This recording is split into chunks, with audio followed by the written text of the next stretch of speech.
Assalamualaikum warahmatullahi wabarakatuh, dan salam sejahtera untuk kita semua.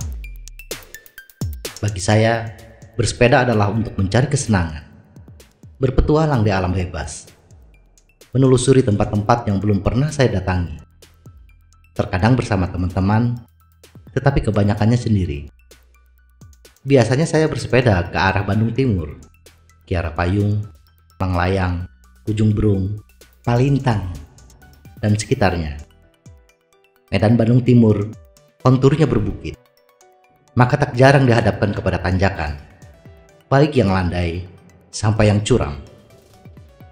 Karena saya bukan seorang atlet, maka kadang-kadang melupakan dasar-dasar persiapan saat akan berolahraga. Bisa karena malas atau ketidaktahuan. Berikut ini trik yang saya lakukan ketika menghadapi medan berat di wilayah Bandung Timur. Saya tidak tahu apakah ini ilmiah atau tidak, tapi sering saya lakukan dan berhasil.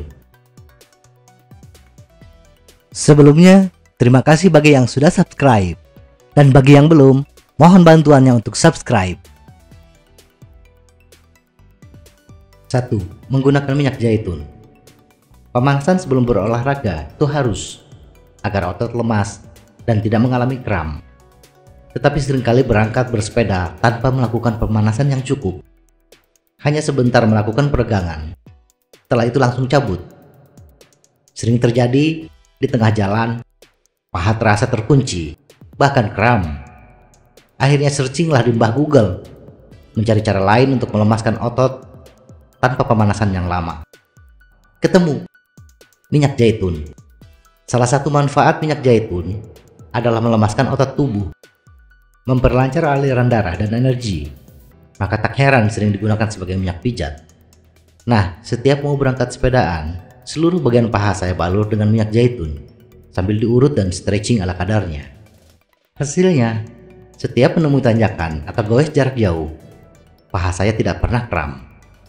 Tapi ingat, tetap melakukan pemanasan sebelum mulai goes. 2. Menyiram air dingin ke lutut. Pengalaman ini disebabkan kekesalan saya yang tidak bisa lolos dari tanjakan tanpa harapan, tidak gobakar, menuju tebing keraton. Selalu kalah. Di tengah-tengah tanjakan, lutut seperti ngebul, panas, dan akhirnya TTB, tuntun-tuntun baik. Malu juga, sebab semua nasihat senior sudah dijalankan. Tetapi lutut tidak juga mau kompromi. Saya mencari sebab kenapa lutut terasa panas, pegal ketika goes. Ketemulah penyebabnya. Bagian tubuh atau otot yang kita gunakan saat bersepeda atau aktivitas lain terasa pegal disebabkan asam laktat, hasil proses energi yang tidak membutuhkan oksigen. Tidak membutuhkan oksigen karena inilah cara terakhir tubuh mengolah energi bila suplai oksigen dari jantung tidak mencukupi. Kemudian search lagi cara lain mensuplai oksigen tanpa melalui pernapasan. Ketemu, tubuh bisa menyerap oksigen dari air yang disiramkan ke tubuh.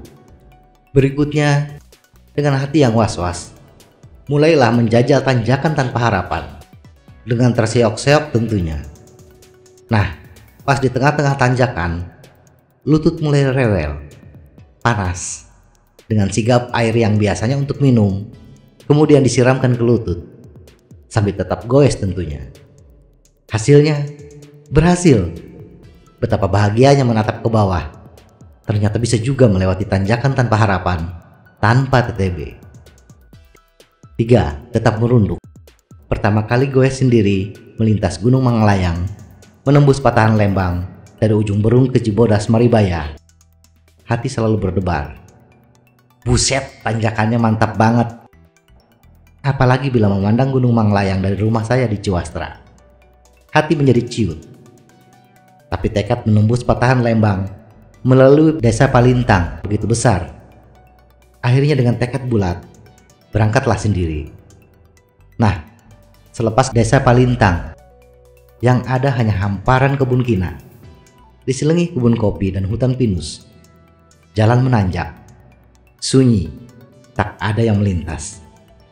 Di depan mata yang terhampar hanya tanjakan dan tanjakan. Nah, Biar hati tidak menjadi ciut melihat tanjakan yang berkelok-kelok. Ketika goes saya hanya konsentrasi menatap jalan dengan jarak pandang 2 meteran.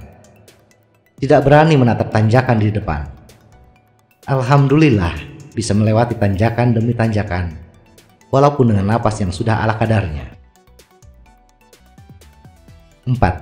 Zigzag. Tanjakan ekstrim, selain tanjakan tanpa harapan, banyak didapati bila goes di Bandung Timur. Tanjakan panjang di ujung Berung, tanjakan ketika menuju Batu Kuda atau Oretapa. Kalau tanjakan di Caringin Tilu pada Suka, biasanya kaki agak kompromi.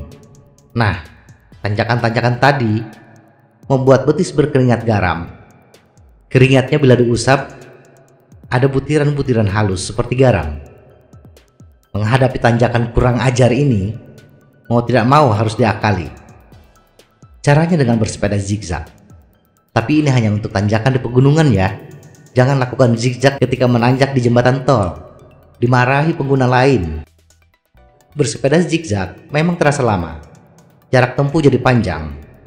Tetapi dengan zigzag, sudut kemiringan sepeda jadi berkurang. Silahkan mencoba, tapi jangan di jalan raya ya. Cari tempat yang sunyi. 5. Memanfaatkan berat badan.